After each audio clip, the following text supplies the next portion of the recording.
Hello, and welcome to the Cavness HR Podcast. I'm your host, Jason Cavness. Our guest today is David Bradford. David, are you ready to be great today? Yes, great. David Bradford is a proven business leader with over 35 years of experience in the computer industry. He has been fortunate to run not one, but two of America's 50 fastest growing tech companies. Today, David is the CEO of FluentWorlds, which is revolutionizing language training in 3D virtual worlds. He and his wife of 45 years, Dr. Belinda Bradford, are using video gaming technologies for the purpose of actually learning something. Imagine a classroom or training environment where instead of having video games interfering with classroom instruction, video game technology is at the core of your instrumental paradigm. In 2019, David was given the Utah Genius Award for his life's work in technology by the Utah Genius Group. In 2018, Brigham Young University gave Mr. Bradford the Distinguished Emeritus Alumnus Award. In 2017, David was honored with only the second ever Lifetime Achievement Award by Utah Business Magazine. David has previously served as CEO and chairman of two remarkable companies, Fusion/IO and HireVue. Fusion/IO went public and eventually achieved a $3.6 billion valuation. While there, David recruited and hired the iconic Steve Wozniak, co-founder of Apple, as the company's chief scientist, and Business Week named him the company's most innovative. During his tenure at HireVue, company sales increased over 200%, and the company raised over $47 million in capital and was twice awarded the prestigious HR Product of the Year, becoming the de facto standard in digital interviewing. Jason, all right. That's enough. Yeah, you have a great career, David. Yeah, I'm old. David, so you've had an accomplished career, and most will say we've been very successful. There's many entrepreneurs starting out right now who want to get to your level. What would you tell these brand new entrepreneurs? Great question, Jason. I have a favorite saying I use often, which is the world needs dreamers and the world needs doers. But most of all, the world needs dreamers that do. And so the message that I like to send to everybody is get started today. Quit dreaming about it. It's fine. Have the dream. But unless you do something about it, you're never going to accomplish anything. And you're a good example, Jason. You had a dream. You wanted to start a podcast. You went out and actually did something. You bought the headsets. You probably formed an LLC. You probably got started into your email and connected with people on LinkedIn and Facebook and et cetera, et cetera. You became iconic in your field, in that podcasting world. And so congratulations, you actually did something. So that's what I would say. Do, act. David, that's like advice I like to just get started. So many people talk about doing stuff, talk, and they never get started. And it's not easy to get started, but it's never the perfect time, right? The stars never align perfectly. You never have enough money. You never have the products you need or the equipment just get started. Right. So David, why do some people, like you talk about doers and dreamers, why is it so hard for people to do both? Why do some people just dream and some people just do but not dream? Why is that such a hard combination? That's one of the blessings of being married to my wife, Dr. Linda Bradford. She has a PhD in instructional technology, and she had this dream of creating a language learning company and do it in a video game. We have 17 grandkids, and so we saw many of them just immersed in video games. And Linda said, those kids need to be doing something other than just having their heads in video games and shooting and killing people. Let's do something about it. And so I actually went and did something about it. We formed a corporation. And so, together we've got this yin and yang thing going. She dreams and I do. And I'm quick to make and execute decisions. And I think that's some of the magic. In fact, I was listening to a radio show this morning that said people that make gut decisions actually have a better rate of success than those who analyze things in depth. a better rate of success. And they further said this about a gut reaction to something.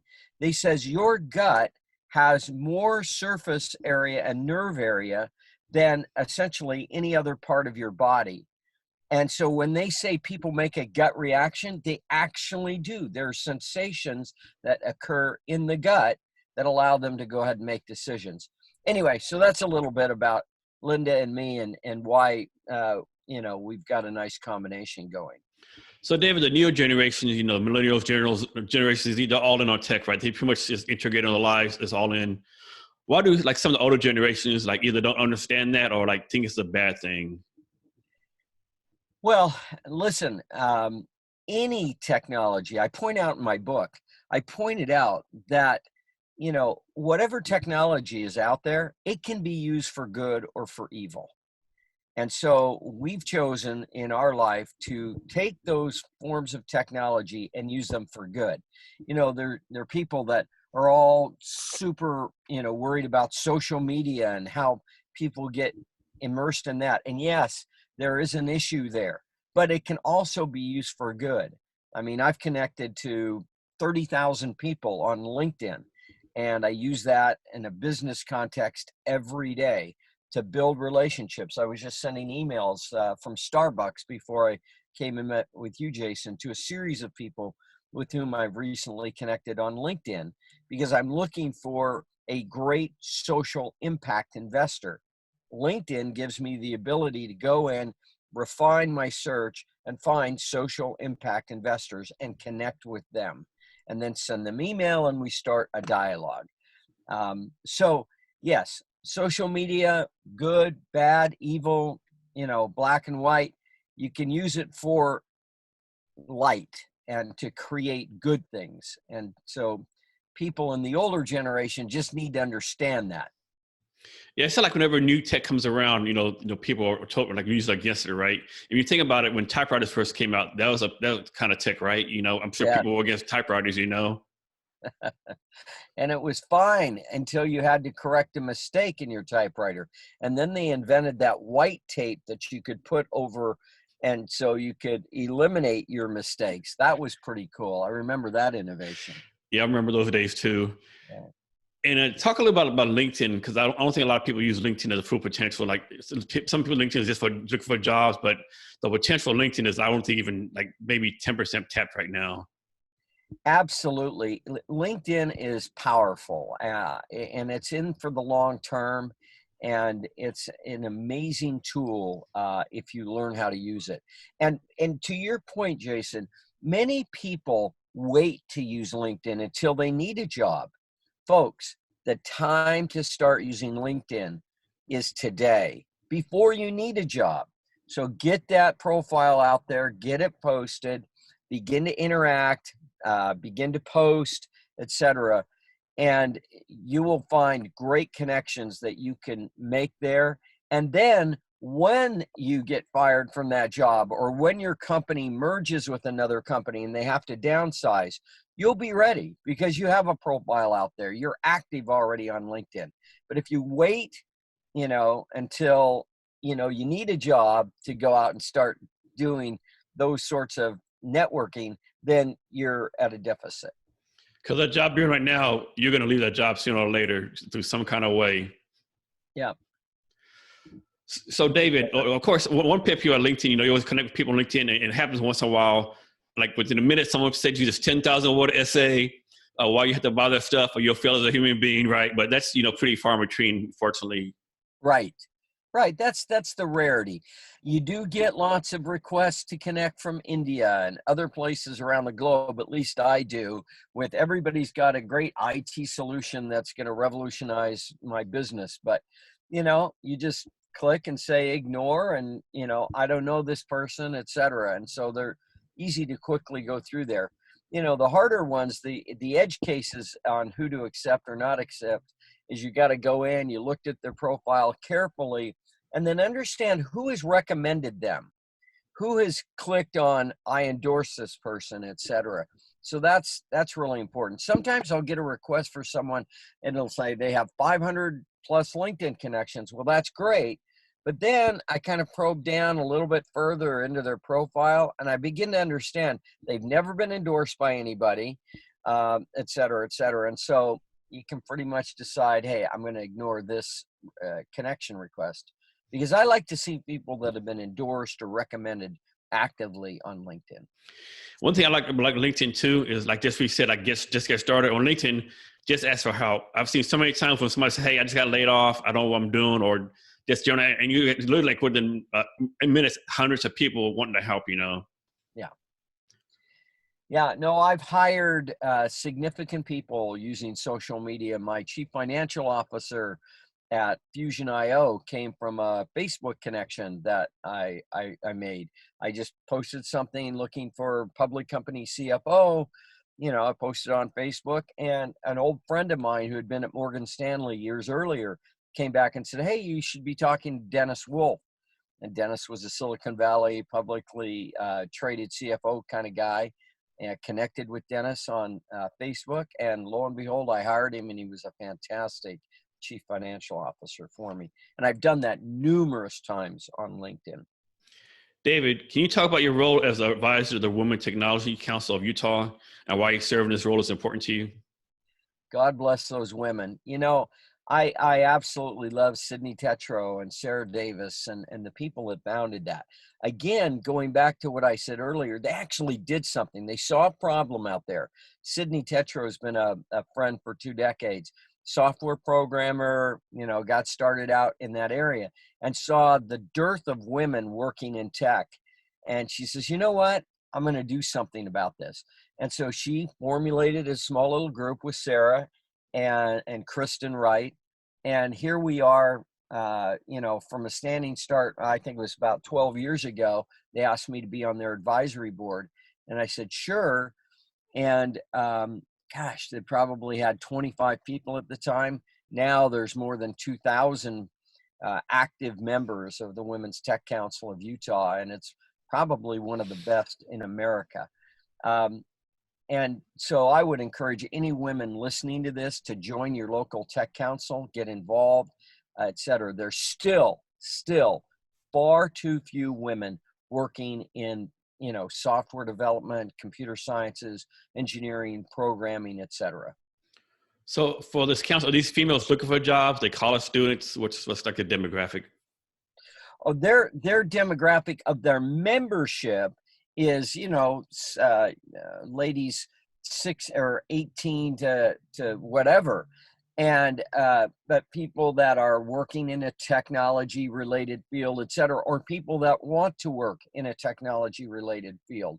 And so they also have a huge outreach to the junior highs and high schools in the state of Utah. I went to an event where I presented, it was last spring, and I gave like 4 different speeches on tech and women and so forth to little subgroups. And I addressed 120 young ladies in that age group. And so they do an outreach to those young women so that here's what happens. At the end of high school, half of the women and half men are in kind of engineering and sciences. But by the time they graduate from college, it's 80 to 20 male versus female. What happens in those ensuing 4 or 5 years in college that gets women kind of moving out of tech, et cetera? And so that's one of the early issues that need to be attacked. And that's why they're going after these young ladies to tell them of the benefits. David, I also remember reading a stat, and I don't know if it's true, but I'm pretty sure it is, where it said, like, in elementary school, like 80% of females are interested in STEM in elementary school. That number drops like 80 down like 25% by the time they go to high school. So like there's a big drop from elementary to, so what's happening in junior high? Is it societal pressures? I mean, what is it and how do we fix that? Yeah, no, I wrote an article 2 or 3 years ago on this topic. You can find it at davidbradford.com. And I came up with 6 reasons. But you've got to get to those young ladies early on and encourage them. I've got 10 granddaughters and I'm constantly encouraging them. I don't care if you want to study English or accounting or whatever in college, but you've got to minor or do something in the tech space. David, from your point of view, what's the key to having a successful company? Well, there are 3 or 4 elements for sure to having a successful company. One, perseverance. I would say first and foremost. You will get discouraged. You will have bumps in the road. There will be days when you think that no one is ever going to want your product. You've got to persevere and gut through those times. The second thing is people. I'm fond of saying that 60% of the success of any company is based on its people. It's not based on its technology. It's not based on its product or its service. It's based on its people. Because you can have any product, you can have a C product, but if you have an A management team, that thing will succeed. The inverse, though, if you have a C management team and an A product, I'm sorry, it's never going to succeed. It's people that create relationships. I'm fond of saying that every business transaction has its basis in a personal relationship. So you've got to surround yourself in your company with great people. And the last thing that I would say, the third element, perseverance, people, but you need capital. Honestly, you got to make money. You got to have money to make money, as the phrase goes. And in order to do the marketing and the sales and the product development that you want to do and the innovations, you got to have capital at some point. And so look early and often for capital sources. So David, a lot of tech people, they're great at building products, but not so great at people skills.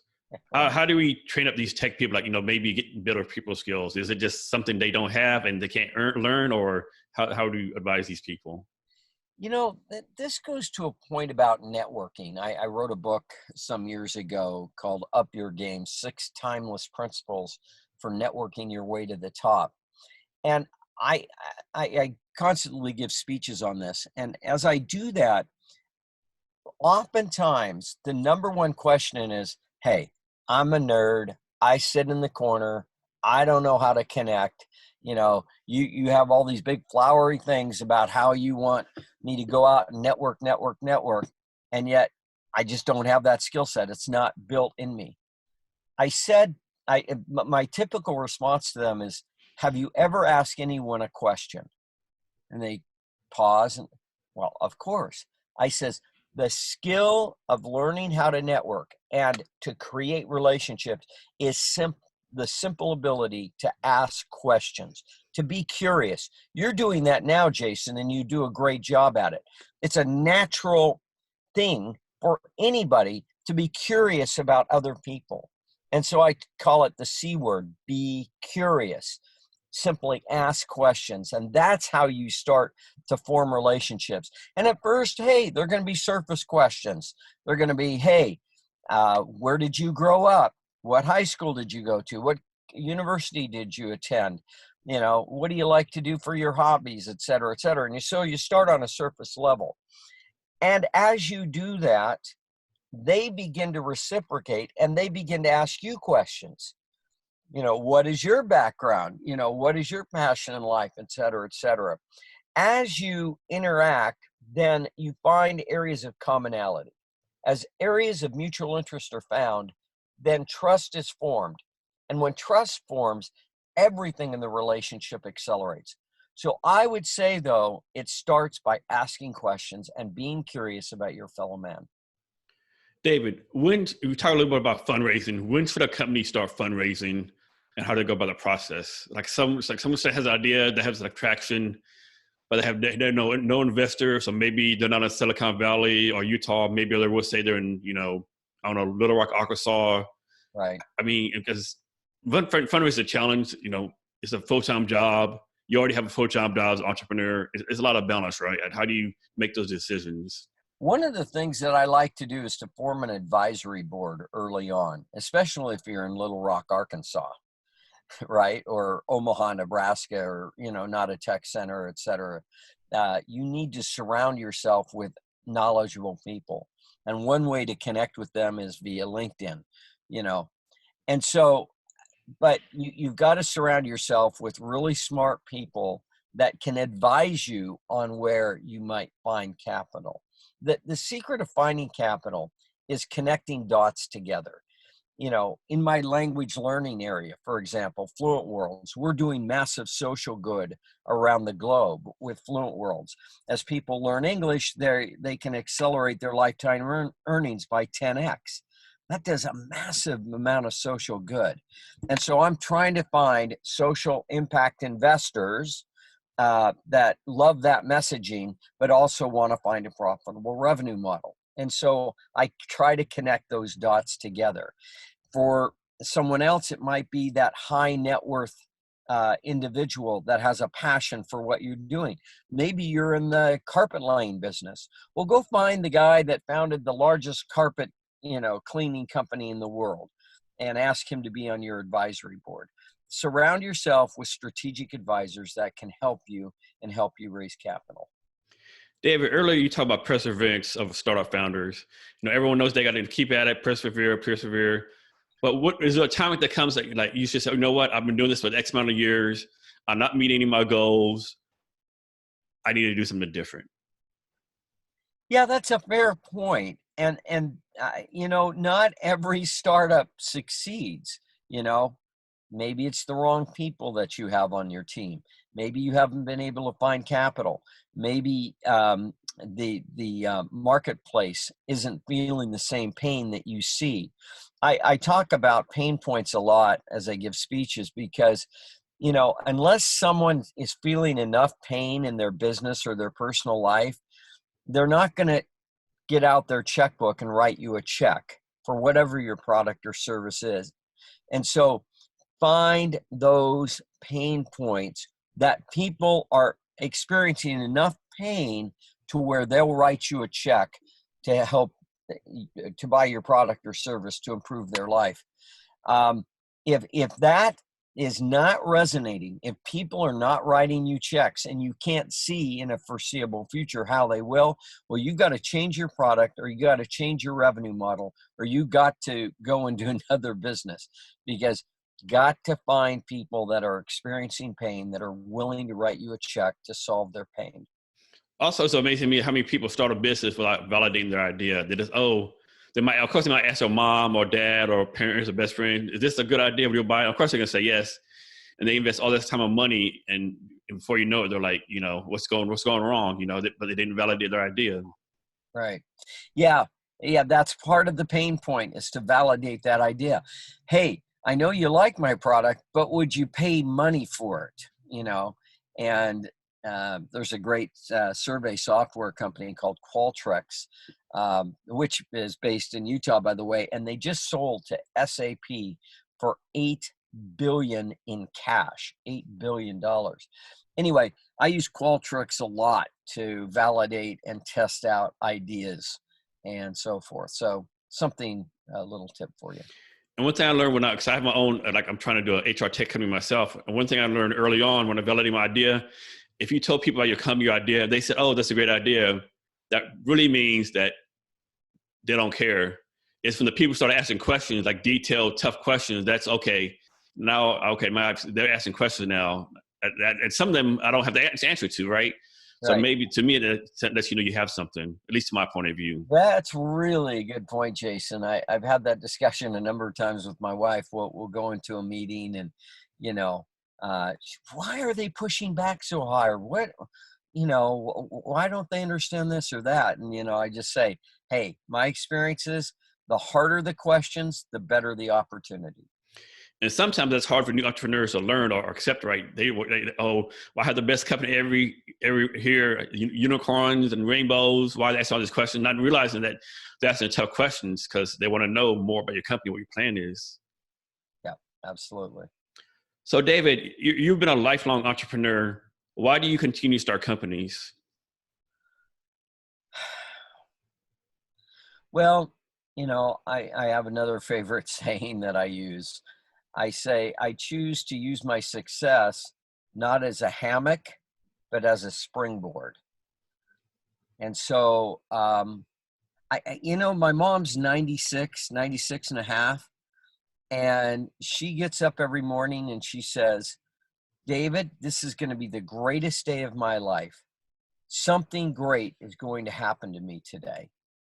And it's a mental attitude. If you can get out of bed and say something great is going to happen to me today, you know, I so admire that attitude. And I think that DNA has seeped into my background, because I just have an enthusiasm for life. I have an enthusiasm for changing the dialogue. You know, for so long in the language learning market, you know, people started out by, you know, putting on a headset and listening to an audio tape.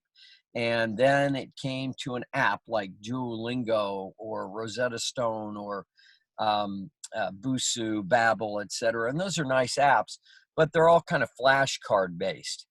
Well, we said, wait a second, why can't we create a virtual immersion method? The first word that anyone talks about when they talk about learning a language is immersion. I'm going into the immersion program. My kids are in the Chinese immersion program. Well, not everybody can afford to fly 10,000 miles to America to be immersed.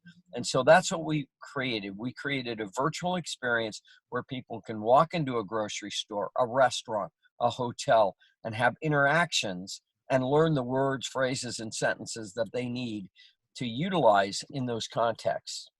Anyway, so that's what keeps me rowing my boat and moving forward. We're having a great time.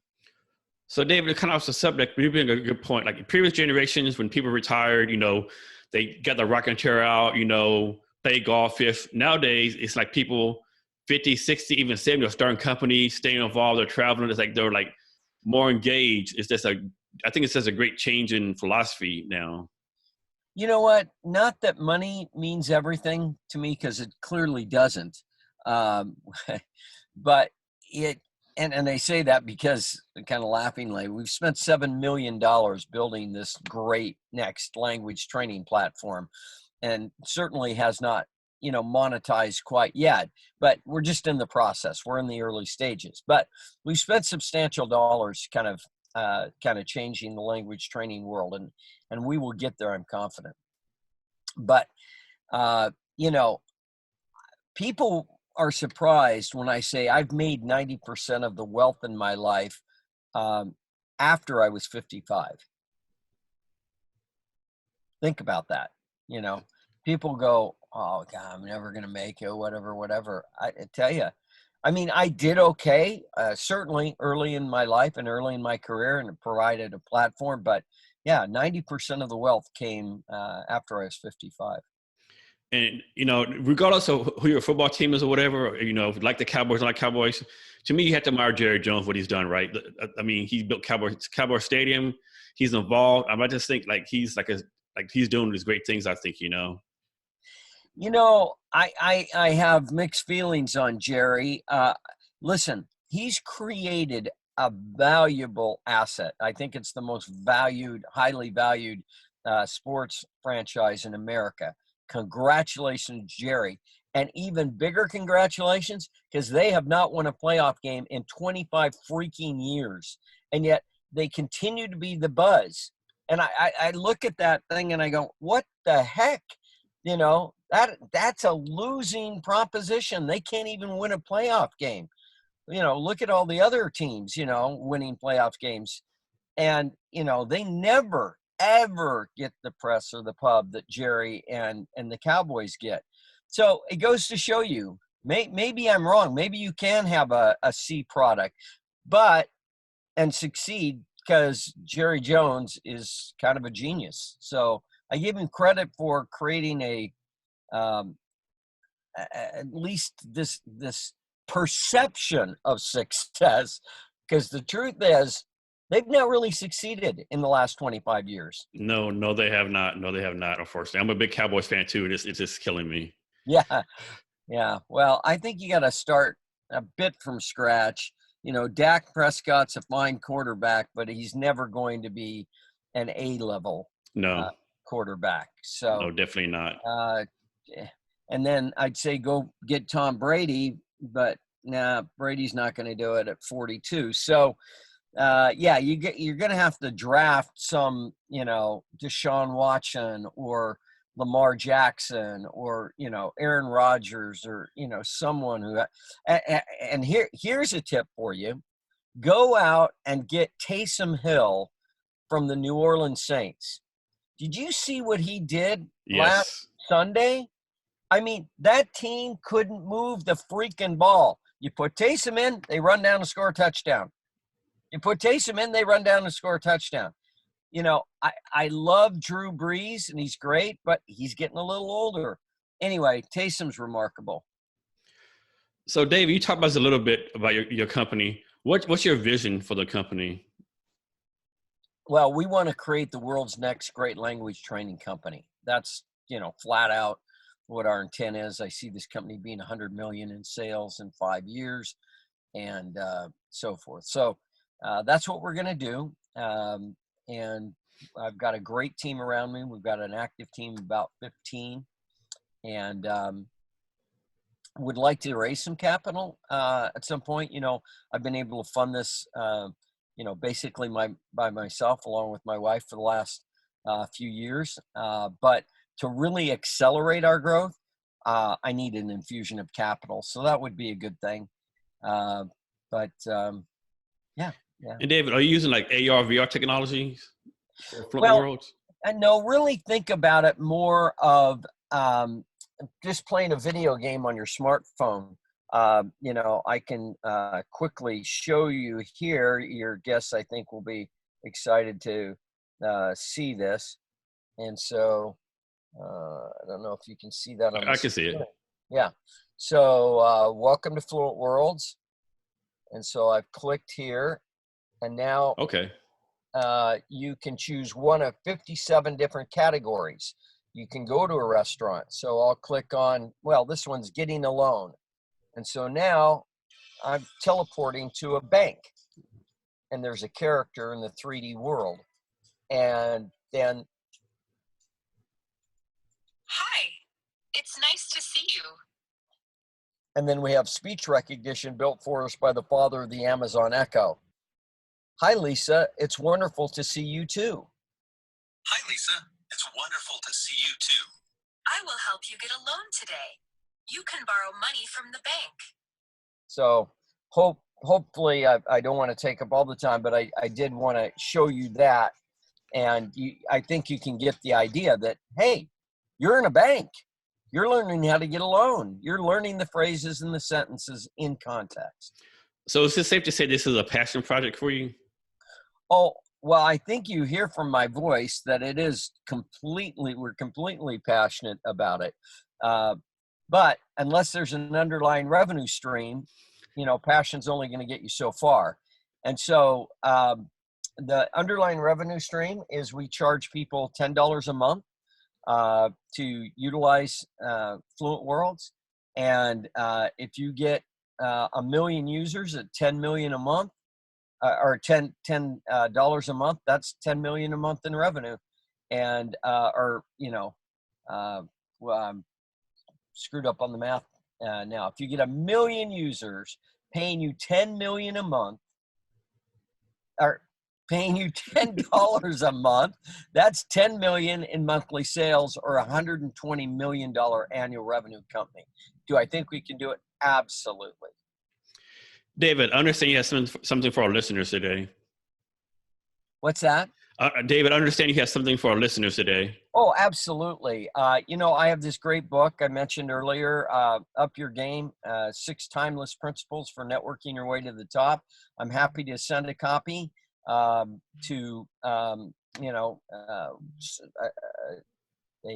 listener of your choice. Just email me, Jason, and say, hey, I randomly selected John Jones from Little Rock, Arkansas. Here's his email address, connect with him, and then I'll send him a book. Thank you, David. David, can you share your social media for both yourself and your company so people can reach out to you? Well, I'm pervasive on LinkedIn, so just look up David Bradford LinkedIn. You can find me on Wikipedia, David Bradford Businessman. You find my website, davidbradford.com. Find me on Facebook, although I'm maxed out on Facebook friends at 5,000. come join our FluentWorlds groups. We have a great FluentWorlds group now called Learn Languages in a Video Game. So look that up, Learn Languages in a Video Game. Click on and join that group. We just formed that 3 days ago, and we've got about 600 members so far. And for our listeners, we'll have the links to his social media and his book on our show notes. You can find our show notes at www.cabinetshrblog.com. And be sure to share the Cabinets HR podcast with your friends.